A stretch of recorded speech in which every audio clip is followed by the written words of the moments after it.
বন্ধুরা, good morning. নতুন এক ফ্রেশ ভিডিও নিয়ে চলে এসেছি। দেখো, কড়াই বসিয়ে দিয়েছি। আজকে শনিবার, নিরামিষ। আজকে পান্তা করে রেখেছি। আমাদের এখানে আজকে শীতলা পুজো। আজকে পান্তা করে রেখেছি, ভাজা ভাজা করব। দেখো, মিষ্টি আলু দিয়ে এই যে কেটে নিয়ে চলে এসেছি, ধুয়ে রেডি করে নিয়ে চলে এসেছি। মিষ্টি আলু দিয়ে বরবটি দিয়ে ভাজা করবো বন্ধুরা। কারা কারা খেয়েছো রেসিপিটা একবার বলবে। এবার দেখো আমি কী দিই কড়াইতে। সাদা তেল দিয়ে দিয়েছি, একটু পাঁচফোড়ন ফোড়ন দিয়ে দিলাম,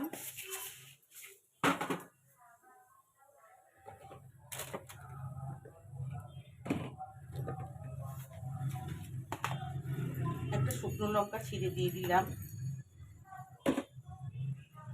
এবার এটা একটু ভাজা হওয়া পর্যন্ত অপেক্ষা করবো। আগুনটা একটু বাড়িয়ে দিয়েছি।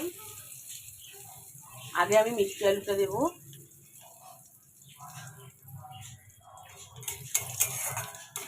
একটু অল্প তেলে রান্না করছি, 3 চামচ মতো তেল দিয়েছি। তেল এতে খুব একটা বেশি লাগে না, তোমরা চাইলে তেল বেশি দিতেই পারো, কিন্তু আমি দিইনি। আমার তেল খাওয়া বেশি বারণ। এটা খুব ভাজা হয়ে গেছে। এবার আমি মিষ্টি আলুগুলো দিয়ে দিলাম। মিষ্টি আলুগুলো আগে একটু ভাজা করে নেবো, তারপর বরবটিগুলো দেবো।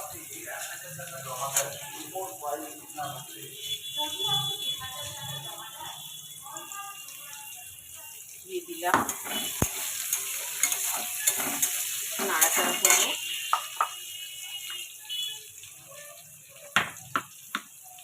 পরিমাণ মতো একটু হলুদ দিয়ে দিলাম।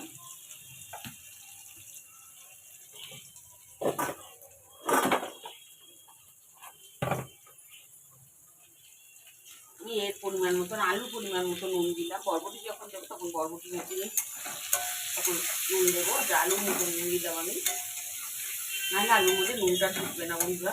এই জন্য আমি আলুর মতো দিয়ে দিলাম। এটা এবার হতে থাক, আমি একটু চাপা দিয়ে দেবো।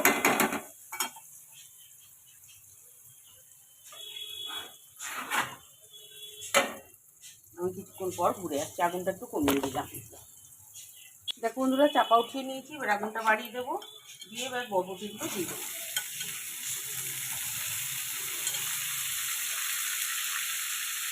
আমি পুরোটাই নিরামিষ করছি। তোমরা চাইলে যদি পেঁয়াজ খেতে চাও তোমার পেঁয়াজ দিতেই পারো। আর এমনিতেই খেতে পারি। যাতে এর মধ্যে আমি এবার কী করবো, 1 মুঠ ছোলা আমি এর উপর দিয়ে দিয়ে দেবো। আর দেবো হচ্ছে একটু কুচিয়ে কারি পাতা। যেহেতু নিরামিষ, গন্ধটা একটু ভালো আসবে। আমার নিজের গাছের কারি পাতা একটা পাতা ধুয়ে নিয়ে এসেছি। এটা গাছ নিয়েছে, বারান্দা বাগানে বসিয়ে রেখেছি বন্ধুরা। কারি পাতার গন্ধটা খুব সুন্দর হয় দিয়ে। এবার দেখো, আমি বরবটিতে একটু নুন দিয়ে নিই। এবার আমি বরবটির নুনটা দিই।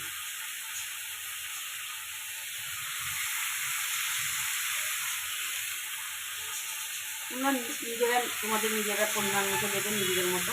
আমি আমার মতো দিলাম, দিয়ে নেড়ে চেড়ে আমি আবার চাপা দিই। আমি আবার কিছুক্ষণ পরে ধরে যাবো।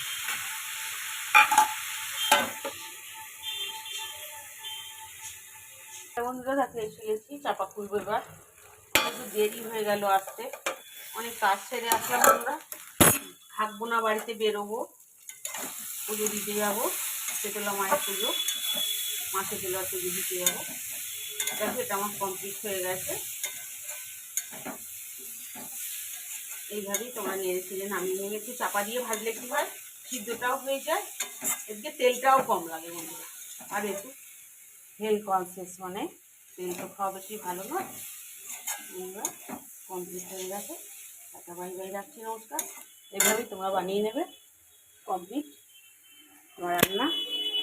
লাইক কমেন্ট শেয়ার করতে ভুলো না বন্ধু। লাইক কমেন্ট শেয়ার করে দেন, আমাদের পাশে এইভাবেই জুড়ে থেকো। টাটা বাই বাই, রাখছি, নমস্কার। তো সব ভালো থেকো, সুস্থ থেকো।